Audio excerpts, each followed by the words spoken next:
Leader episode 6 में कहानी और भी इंटेंस हो जाती है। इस दफा मंसूर की पॉलिटिकल जर्नी एक नया मोड़ लेती नजर आती है जब यूआईपी पार्टी का एक सीनियर मेंबर उससे मिलता है और उस पर पूरा भरोसा करता है। वो कहता है कि तुम पार्टी के लिए बहुत वैल्यूएबल साबित हो सकते हो क्योंकि तुम में लीडरशिप की क्वालिटी साफ नजर आती हैं। मंसूर भी पूरी संजीदगी के साथ इस जिम्मेदारी को कबूल कर लेता है।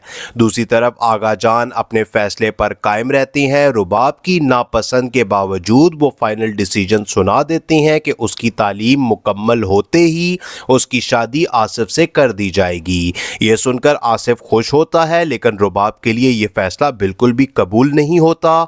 उसके दिल में मंसूर के लिए जज्बात उभर रहे होते हैं जो उसे मजीद उलझन में डाल देते हैं। यूनिवर्सिटी के सीन में मंसूर का दोस्त उससे रुबाब के बारे में पूछता है लेकिन मंसूर कुछ भी कहने से गुरेज करता है। उसकी खामोशी उसके अंदर छुपे एहसासात को बयान कर रही होती है। इधर रुबाब भी धीरे धीरे मंसूर की सोच से मुतासर हो रही होती है जिसका असर उसके रवैये में साफ नजर आता है। आसिफ भी इस तब्दीली को महसूस कर लेता है और उस पर सवाल उठता है लेकिन रुबाब खामोश रहती है क्योंकि वो अपना राज छुपाना चाहती है। रुबाब असल में चुपके से मंसूर की पार्टी ज्वाइन कर चुकी होती है और उसे डर होता है कि अगर घर वालों को पता चल गया तो उसकी तालीम रोक दी जाएगी।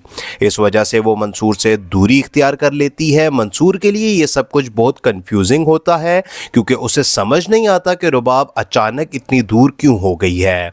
सबसे बड़ी बात यह है कि मंसूर अब तक ये नहीं जानता कि रुबाब असल में आगा जान की बेटी है। अगर ये सच सामने आता है तो कहानी में एक बड़ा ट्विस्ट आ सकता है। क्या मंसूर इस हकीकत तक पहुंच पाएगा या नहीं, ये देखना बहुत इंटरेस्टिंग होगा।